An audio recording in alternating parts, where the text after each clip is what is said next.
Pensez-vous que le fait de regarder cette vidéo soit le fruit du hasard? Que ce n'est qu'une suite logique de votre propre cheminement personnel? Pensez-vous que vous êtes arrivé ici par ce même hasard? Regardez, l'avez-vous seulement décidé ce matin à votre réveil? Honnêtement, non. À la fin de cette vidéo, vous comprendrez pourquoi. Vous savez, la plus grande source d'erreur, c'est de croire que nous maîtrisons toutes nos actions, tous nos faits et gestes. Mais le monde autour de nous, nous démontre chaque jour que nous sommes à la merci d'autres formes d'intelligence. L'intelligence humaine,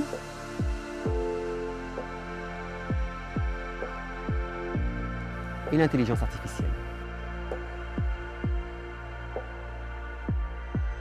Prenons l'exemple de l'intelligence artificielle.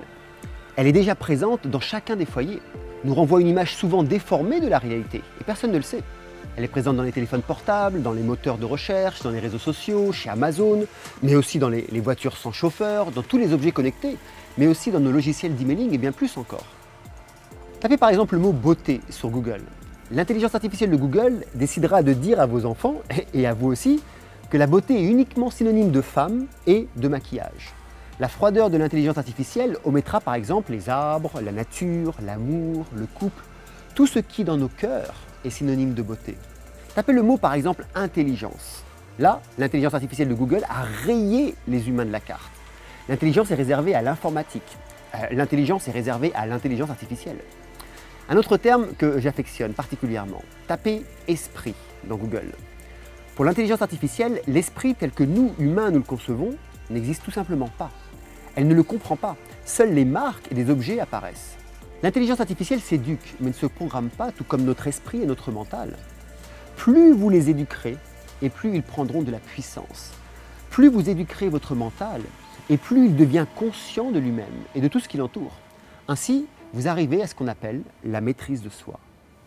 Si vous n'éduquez pas votre mental, vous vivrez votre vie en mode autopilote, vous laissant inconsciemment dirigé par les autres. En d'autres termes, vous vivrez votre vie dans un conditionnement programmé par d'autres, pour votre bien et pour le leur.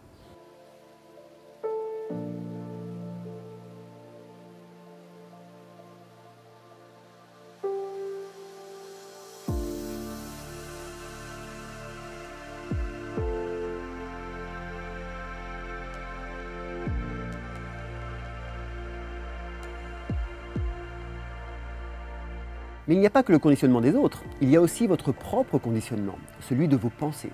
Écoutez bien ceci, vous avez le pouvoir de modifier vos émotions et l'image que vous vous faites du monde qui vous entoure, en un instant, juste par la force de vos pensées. C'est pour ça que je dis sans cesse que la qualité de notre vie dépend uniquement de la qualité de nos pensées. Je vous propose une courte expérience. Regardez vers le bas, ok ? Et pensez à une scène de votre vie qui vous a été très difficile à vivre, voire désagréable ou douloureuse. Un moment particulièrement triste. Revivez cette scène en images. Ressentez-la aussi, revivez-la en son. Et dites-vous à vous-même combien ça a été très difficile. Répétez par exemple mentalement combien ça a été dur et difficile de vivre cette scène et peut-être que c'est encore difficile de l'accepter aujourd'hui. Sentez le poids de ce passé. Allez-y, faites juste l'expérience. Baissez vos épaules comme ça, ok ? Mettez votre tête vers le bas et puis pensez à une scène désagréable et répétez-vous à vous-même comment c'est difficile, comment la vie est dure, comment c'est dur. Ok? Maintenant, relevez la tête, regardez en face de vous, mettez les épaules bien en arrière et mettez aussi un joli sourire sur vos lèvres. Ok? Et pensez à une scène de votre vie où vous étiez en joie, vous étiez rempli d'énergie, où vous vous sentiez fort, où vous étiez en amour. Et dites-vous à vous-même combien ce moment-là était extraordinaire. Sentez la joie et le bonheur vous envahir. Dites-vous intérieurement les mots qui reflètent le mieux cette expérience, comme par exemple joie, puissance, amour, bonheur. Allez-y, mettez vos épaules en arrière, regardez droit devant, regardez comme ça, rappelez-vous cette scène extraordinaire et mettez des mots à l'intérieur comme joie, amour, puissance. Et mettez aussi un joli sourire sur vos lèvres.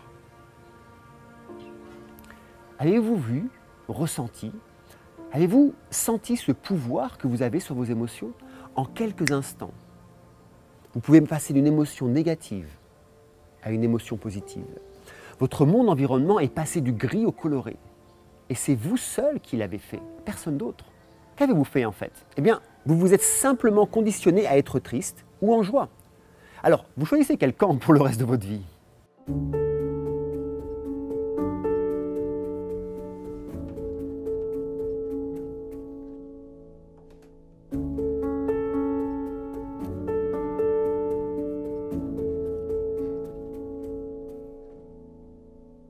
Nous passons notre vie à projeter des pensées. Et ces mêmes pensées, qui tournent souvent en boucle, gèrent notre existence. Quand ce ne sont pas nos propres pensées qui nous conditionnent, ce sont les autres qui le font, comme par exemple les intelligences artificielles de Google, de Facebook, d'Amazon, mais aussi d'autres personnes de votre entourage.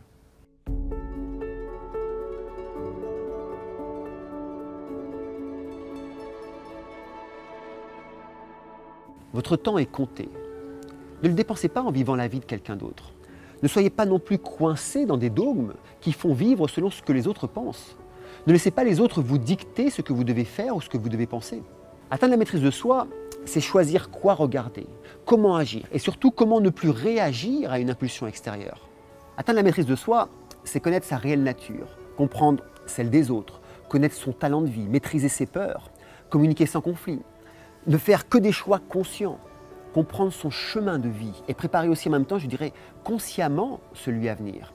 Et pour éviter de se faire influencer sans cesse par d'autres, c'est maîtriser l'art de l'influence positive. En d'autres termes, atteindre la maîtrise de soi, c'est tout simplement maîtriser ses pensées. Car si vous maîtrisez vos pensées, vous contrôlez votre vie.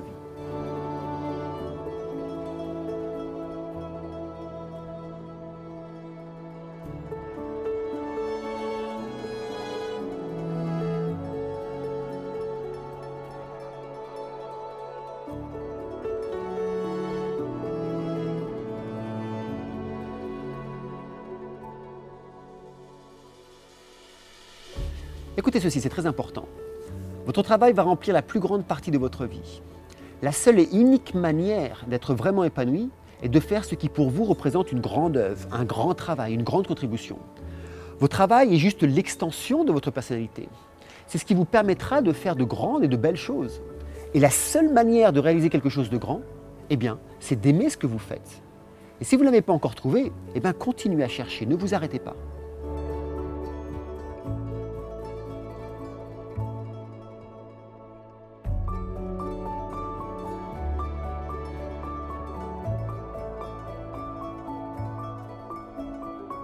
Mais à quoi ça sert la maîtrise de soi? Et pour qui, me demanderez-vous? La maîtrise de soi, c'est tout d'abord pour tous les professionnels des métiers de la relation d'aide. Vous savez, les coachs, les thérapeutes, les formateurs, les enseignants, mais aussi, bien sûr, les chefs d'entreprise qui souhaitent devenir des leaders sans titre et en même temps élever le potentiel de leurs collaborateurs. La maîtrise de soi, c'est aussi pour les couples qui souhaitent élever leur relation à un autre niveau au lieu de simplement vivre, je dirais, l'un à côté de l'autre. La maîtrise de soi, c'est aussi pour toute personne vivant sa vie sous l'empreinte de la peur ou du stress journalier et qui souhaite s'en libérer une fois pour toutes. Mais c'est aussi pour toute personne qui a le sentiment, au fond d'elle-même, qu'elle n'exprime pas son talent dans cette vie ou qu'elle ne l'a pas encore découvert. La maîtrise de soi, c'est surtout pour toute personne qui ne veut plus vivre sa vie sous le contrôle de conditionnements extérieurs, mais aussi de ses propres conditionnements inconscients. Vous savez, les schémas répétitifs déviants. C'est pour toute personne qui a la ferme intention de prendre sa vie en main, de ne plus se placer en tant que victime et de devenir un guerrier ou tout simplement une guerrière. Et pour finir, la maîtrise de soi est pour toute âme en quête spirituelle, qui a déjà le sentiment que sa vie doit servir à autre chose qu'à de simples futilités, et ne voulant plus la laisser défiler devant ses yeux, et qui souhaite devenir pleinement créatrice du temps qui lui est imparti.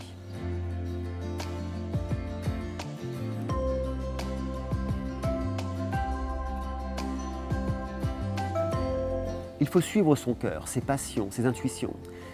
Il ne faut pas se laisser happer par la mélodie de la sécurité et du confort. Vous savez, suivre son cœur est à la fois naturel, simple, mais également très difficile et demande de l'audace.